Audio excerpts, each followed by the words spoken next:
السلام عليكم ورحمة الله وبركاته. إن الحمد لله نحمده ونستعينه ونستغفره ونعوذ بالله من شرور أنفسنا ومن سيئات أعمالنا. من يهد الله فلا مضل له ومن يضلل فلا هادي له. وأشهد أن لا إله إلا الله وحده لا شريك له وأشهد أن محمدا عبده ورسوله صلى الله عليه وسلم تسليما كثيرا. أما بعد. برادران و خواتین اسلام، اللہ عز و جل کا بہت بہت بڑا احسان کہ ہم اس کے فضل اور اس کے کرم کے چلتے آپ کے سامنے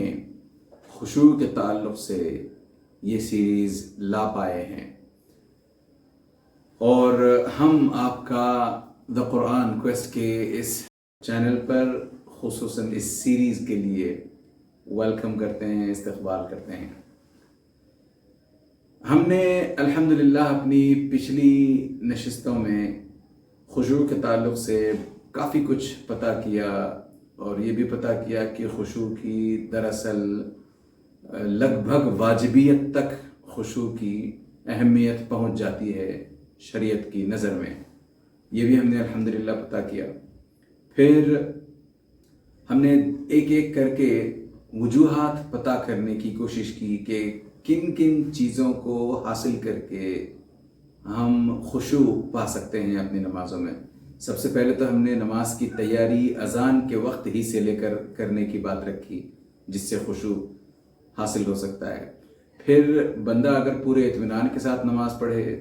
خشوع حاصل ہو سکتا ہے۔ پھر بندہ اگر اپنی نماز میں موت کو یاد کرے اور اپنی ہر نماز کو آخری نماز سمجھ کر پڑھے خشوع حاصل ہو سکتا ہے۔ اسی حساب سے بندہ اگر قرآن کی آیات پر غور فکر کرنے کی، تدبر کرنے کی کوشش کرے، پہلے سے معانی اس کو پتہ ہوں اور سیکھ کر سمجھ کر نماز کے لیے کھڑا ہو، اس سے تدبر آ سکتا ہے۔ اور پھر ہم نے یہ بھی دیکھا کہ آیات کو اگر توڑ توڑ کر ٹکڑے ٹکڑے کر کے پڑھا جائے تو اس سے بھی خشوع میں اضافہ ہوگا انشاءاللہ تعالی۔ پھر اس کے بعد ہم نے یہ بھی دیکھا کہ اگر ہم آیات کو ترتیل کے ساتھ، ترسل کے ساتھ، جیسے نبی کریم صلی اللہ علیہ وسلم رک رک کر ٹھہر ٹھہر کر پڑھتے تھے، ویسے اگر پڑھیں تو بھی انشاءاللہ تعالی خشوع حاصل ہوگا۔ آئیے آج کی اس نشست میں ہم یہ جاننے کی کوشش کرتے ہیں کہ کیا اور ذرائع ہیں جن میں سے ایک ذریعہ انشاءاللہ تعالی آج ہم لیں گے جس کے سبب خشوع میں انشاءاللہ تعالی اضافہ ہوگا، اور وہ ہے اس چیز کا احساس بندے کو ہو کہ اللہ عز و جل اس کی مناجات کا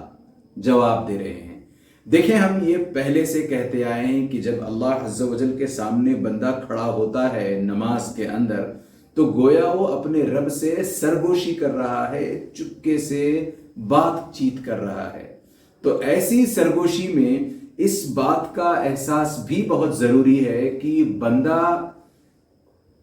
یہ ہمیشہ مستحضر رکھے کہ اللہ عز و جل اس کی سرگوشی کا، اس کی بات چیت کا جواب بات چیت سے کر رہے ہیں۔ نبی کریم صلی اللہ علیہ وسلم کا فرمان ہے، اور یہ بڑی مشہور حدیث ہے الحمدللہ، صحیح مسلم میں یہ حدیث آپ کو مل جائے گی، اور اسی طرح دوسری کئی ساری کتابوں میں بھی یہ حدیث آپ کو بآسانی مل جائے گی۔ مشہور حدیث، ہم سب جانتے ہیں اس حدیث کو، میں بس اس کا حوالہ دے کر کے بات اپنی آگے بڑھانا چاہتا ہوں۔ نبی کریم صلی اللہ علیہ وسلم کا فرمان ہے کہ اللہ عز و جل نے کہا، یعنی حدیث قدسی کی بات ہو رہی ہے کہ اللہ عز و جل نے کہا قسمت الصلاۃ بینی و بین عبدی، کہ میں نے اپنے اور اپنے بندے کے بیچ نماز کو آدھا آدھا، نصفین کر کے بانٹ دیا ہے، ٹھیک ہے؟ تو وَلِعَبْدِي مَا سَأَلَ، اور آگے اللہ عز و جل کہتے ہیں کہ بندے کے لیے وہ سب کچھ ہے جو اس نے مانگا، جو وہ مجھ سے مانگے۔ پھر آگے نبی کریم صلی اللہ علیہ وسلم کہتے ہیں کہ جب بندہ الحمدللہ رب العالمین کہتا ہے، یعنی سورۃ الفاتحہ کا آغاز کرتے ہوئے الحمدللہ رب العالمین جب بندہ کہتا ہے تو اللہ عز و جل اس کے جواب میں اس سے کہتے ہیں، یا اس کے جواب میں کہتے ہیں حمدنی عبدی، میرے بندے نے میری حمد بیان کی۔ اسی طریقے سے جب بندہ الرحمن الرحیم کہتا ہے تو اللہ عز و جل کہتے ہیں اثنا علی عبدی،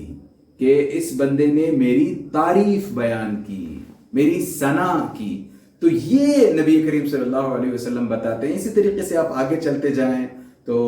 جب بندہ مالک یوم الدین کہتا ہے تو مجدنی عبدی اللہ کی طرف سے جواب آتا ہے. جب بندہ اہدنا الصراط المستقیم کہتا ہے تو اللہ عز و جل کے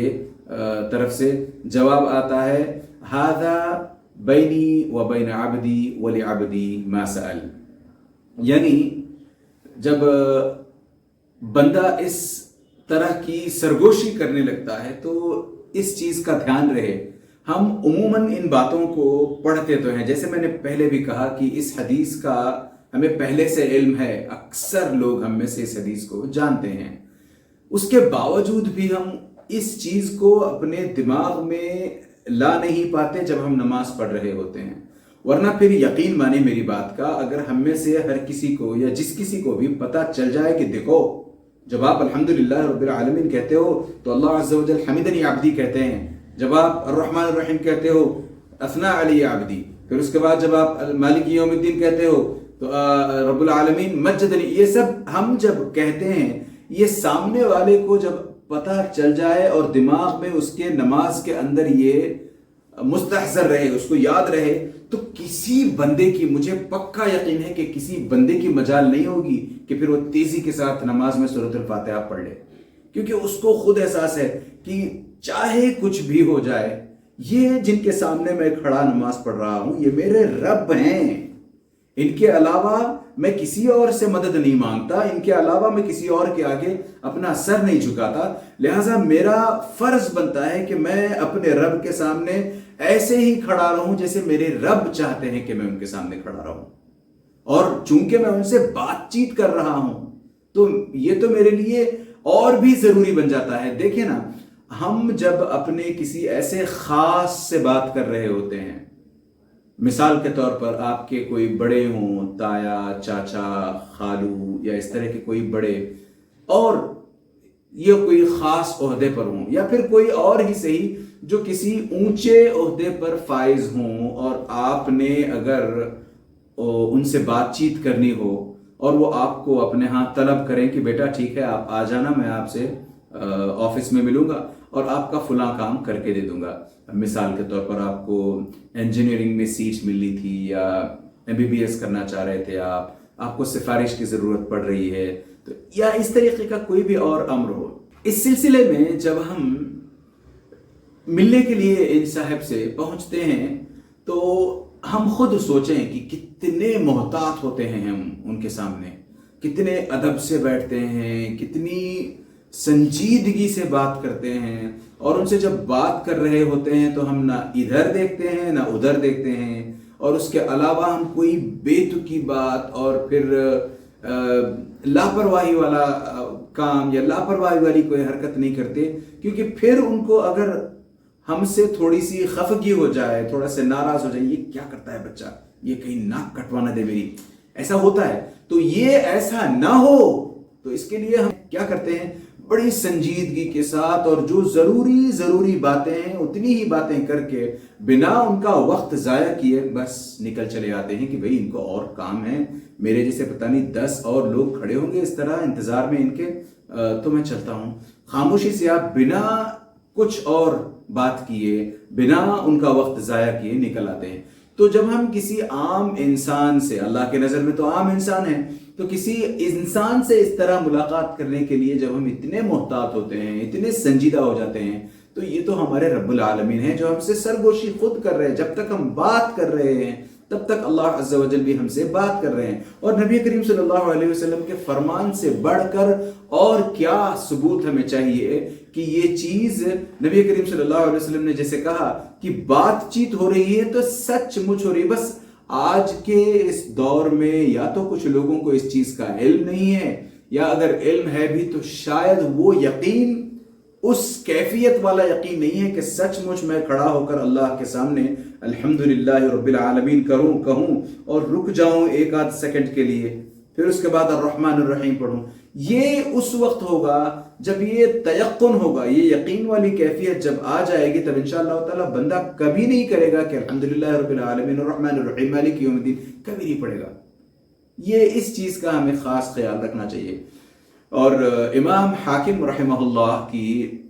مستدرک الحاکم میں جو روایت آتی ہے، نبی کریم صلی اللہ علیہ وسلم فرماتے ہیں کہ ان احدکم اذا قام یصلی فانما یناجی ربہ فلینظر کیف یناجی. نبی کریم صلی اللہ علیہ وسلم کہتے ہیں جب آپ میں سے کوئی نماز کے لیے کھڑا ہوتا ہے تو وہ در حقیقت اپنے رب سے سرگوشی کر رہا ہوتا ہے، لہٰذا اس کو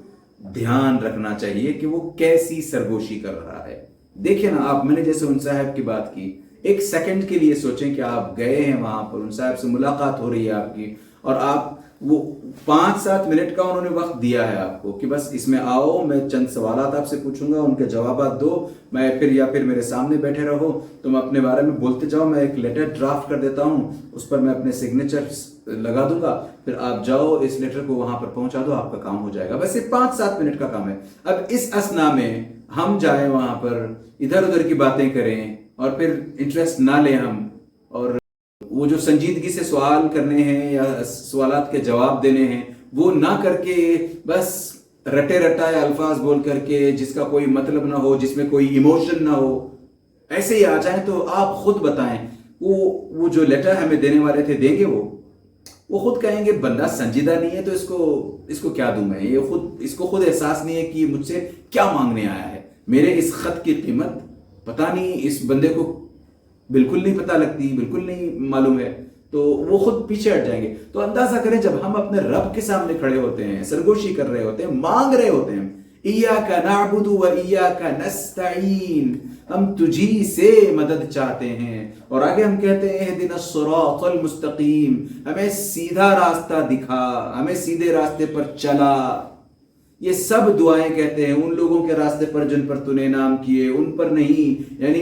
یہود اور نصارہ کے راستے پر نہیں. یہ سب ہم جانتے ہیں، اس کے باوجود بھی ہم اگر تھوڑی سی بھی سیریسنس نہ لائیں، سنجیدگی نہ لائیں، بس ایسے ہی پڑھتے جائیں، تو پھر خشوع کہاں سے آئے گا؟ جب تک ہم اس چیز کو مستحضر رکھیں گے تب تک خشوع باقی رہے گا. ائمہ اس کلام نبی کریم صلی اللہ علیہ وسلم کے اس کلام کے تعلق سے جو بھی میں نے پڑھا، امام حاکم کی روایت کے تعلق سے جو بات میں نے کہی، اس کے ضمن میں لکھتے ہیں علماء کی اصل میں جو ہے دو بندوں کے بیچ میں جو خفیہ طور پر کلام ہوتا ہے اس کو مناجات کہتے ہیں. یناجی ربہ سے ناجا یناجی مناجاتن، تو اس حساب سے مناجات اس چیز کو کہتے ہیں. اور اس چیز میں سب سے زیادہ ضروری ہوتا ہے ادب. بندہ اپنی طرف سے پورے ادب کا مظاہرہ کرے، یعنی وہ جب کھڑا رہے تو بالکل ایریکٹ اپرائٹ ہو کر کے سیدھے کھڑا رہے، نہ کسی طرف کو جھکے، نہ سامنے نہ آگے نہ پیچھے نہ دائیں نہ بائیں، کہیں کسی طرف کو جھکتے ہوئے نہیں، بلکہ سیدھے مستوی مستقیم ہو کر کھڑا رہے، اور ساتھ ساتھ اپنا چہرہ اپنی گردن، اپنے صدر پر، اپنے سینے پر دے مارے، بس ایسے نیچے سر جھکائے رکھے، اور اسی حساب سے اللہ عز و جل کی تعظیم کرے، اور اس پر بھی، اس بات میں بھی غور فکر کرے کہ وہ کیسے مناجات کر رہا ہے، وہ کیا مانگ رہا ہے اللہ سے.